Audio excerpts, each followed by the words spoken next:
Football is full of second chances, and this season, 9 players grabbed theirs and transformed their careers completely. Let's look at the biggest comebacks of the year. Last season, Robert Sánchez's stock fell so dramatically that even Brighton fans wanted him gone. He lost his starting spot. He was criticized for poor shot stopping, sloppy distribution, and shaky aerial presence. After all the goalkeepers that Chelsea had, Sánchez looked like a downgrade. But finally, this season, his transfer is paying off, big time. This season, Sánchez has quietly put up elite-level numbers, 6 clean sheets in a team still learning to defend, 4 goals fewer than expected conceded, top-tier shot stopping, improved passing range, both long diagonals and calm short build-up, far more confident on crosses and set plays. And here's the interesting part. Chelsea's defense trusts him. That wasn't the case last year with Kepa or Mendy's late decline. Sánchez suddenly became the steady anchor in a team with no stability. When everything else in Chelsea was inconsistent, managers, lineups, tactics, Sánchez was the thing that didn't fall apart. This comeback isn't flashy, but it's the kind of comeback you only notice when a player has grown up, quietly, reliably, professionally, and that's why he starts in my list. If any player has lived through the emotional roller coaster of Chelsea, it's Trevoh Chalobah. Every transfer window, he was packed and ready to go. Chelsea set price tags, listened to bids, negotiated loans, and for one reason or another, nobody ever took him. He was too expensive for mid-table clubs, too unproven for elite clubs, and too sellable for Chelsea to treat him as a long-term piece. Then came the start of the season, and with it, a disaster. A horrible performance against Lincoln, a red card against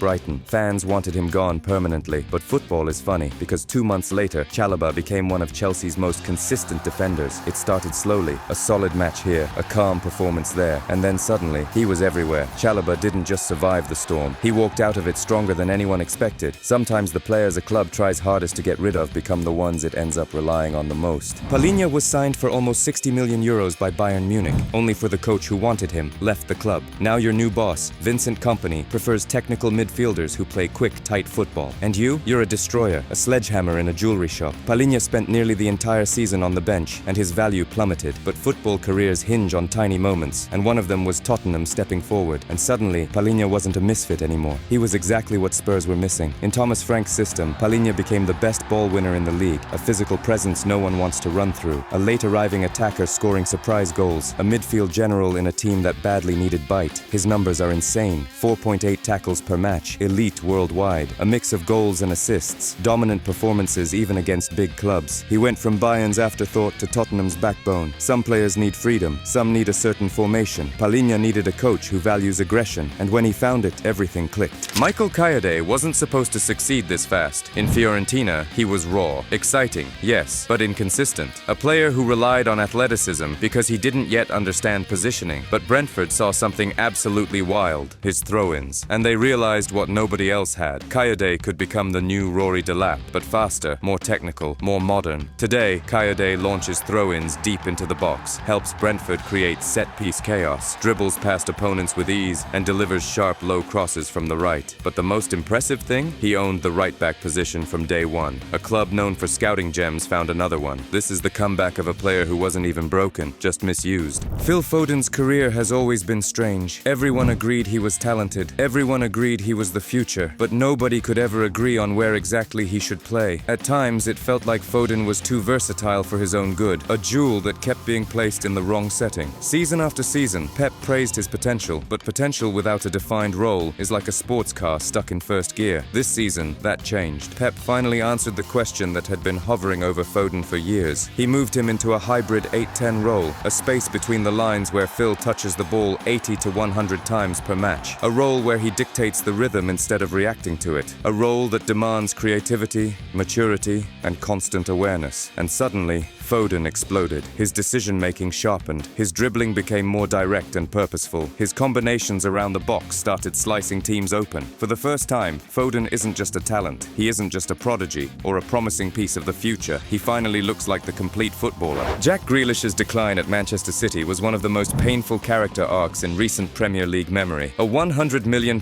signing who slowly became a luxury player Pep barely trusted. 1 goal, 1 assist, and hundreds of headlines asking the same question: What happened to Jack Grealish? He wasn't dribbling with confidence. He wasn't creating chances. He wasn't influencing games. And worst of all, he didn't look like Jack Grealish anymore. By the end of last season, he had become a rotation player, a shadow of himself, and for many fans, a symbol of a transfer that simply didn't work. But Everton did something bold. They made him their centerpiece, and suddenly, Grealish woke up. With a coach who gives him freedom, with a team that funnels the ball to his flank, with responsibility rather than restriction, Grealish started to look like the footballer everyone fell in love with at Aston Villa. He averages double the key passes he produced last season. His dribbling volume is up. He's involved in every Everton attacking transition. He's become a genuine leader in the final third. For the first time in years, Grealish looks happy on the pitch. At Manchester United, Højlund looked like a kid lost in a supermarket. Wrong system, wrong service, wrong instructions. He was judged harshly and often unfairly. A young striker dropped into a dysfunctional team and expected to save it. But Napoli, and more importantly, Conte, gave him something he never had in England, a clear identity. Conte reshaped him into a modern target man, not a classic poacher waiting in the box, not a channel runner chasing long balls, but a hybrid forward who pins defenders, shields the ball, links midfield to attack, and opens lanes for wingers to exploit. Suddenly, everything made sense. His partnership with David Neres transformed Napoli's build-up play. Højlund's ability to receive with his back to goal, lay the ball off, and immediately attack space turned stale possessions into dangerous sequences. And with structure came confidence, and with confidence came goals. Højlund didn't reinvent himself. He didn't suddenly learn new tricks. He simply started playing under a coach who understood exactly what he is and what he isn't. This is the rare comeback where the player didn't change, but the football around him finally did. Valentín Barco was once labeled a wonder kid, then labeled a flop, then labeled maybe he should go back to Argentina. He fell at Brighton, overwhelmed by the pace of the Premier League, struggling to adapt and losing his place almost immediately. He fell at Sevilla, where early mistakes and shaky defending forced him out of the lineup even faster. And then Strasbourg did something brilliant, something bold, something that saved his career. They changed his position. Instead of forcing him to survive as a left-back, where every defensive mistake was punished, where his small frame was exposed, where his creative instincts were wasted, Barco was moved into central midfield, and suddenly everything clicked. He became a deep-lying playmaker, a progression machine, carrying the ball forward with confidence, a creative hub, constantly linking moves and breaking lines, and a player whose technique mattered more than his physique. His vision, his dribbling, his ability to disguise passes, all the traits that made him a star at Boca Juniors finally resurfaced. Not many young players can say they rescued their career by changing roles entirely, but Barco did, and now, instead of being a failed fullback, he looks like one of League One's most exciting young midfielders. At Manchester United, Rashford looked mentally drained, not just out of form, empty. The spark was gone. He played like someone carrying a weight no one else could see, exhausted emotionally, physically, creatively, and visibly unhappy. After moving to Spain, Barcelona gave him something United couldn't give anymore: breathing room, a different rhythm, a different culture, a dressing room without tension, a role built on freedom rather than responsibility. And suddenly, the Marcus Rashford we all knew began to reappear. The goals returned, the assists returned, but more importantly, the joy returned. He played with a smile again. He chased every ball like it meant something. He started looking like a footballer enjoying the game, not enduring it. A mental reset wrapped inside a footballing renaissance. In the meantime,